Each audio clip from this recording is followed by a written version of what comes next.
तर चला मित्रांनो, मी तुम्हाला आज सांगतो 8 मॉडेलची प्लेट आपण डायरेक्ट कशी लावलेली आहे, तर त्याविषयी मी माहिती सांगणार आहे, तर ती तुम्ही ऐका.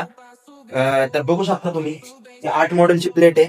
तर ही बघा, आपण ही फॅनची पिवळी वायर आहे, ही डायरेक्ट आपण ह्याला अटॅच केलेली आहे. बघू शकता पॉईंटच्या वायरीला ही फिमेल अटॅच केलेली आहे, मेल फिमेल अटॅच केलेली आहे, हे बघू शकता. आणि आपले जे स्विच जे कंट्रोल होणार आहे ते ह्याच्यावर होणार आहे, म्हणजे आपण स्विच ऑन ऑफ करू शकतो ह्याच्यावर.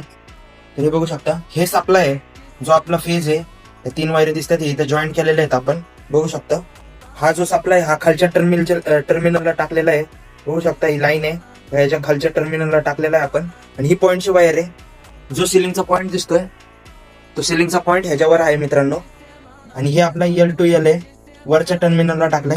आणि हे न्यूट्रल फेज आहे. तर बघू शकता आर्थिंग आपण अशी टाकलेली आहे मित्रांनो, हे बघू शकता.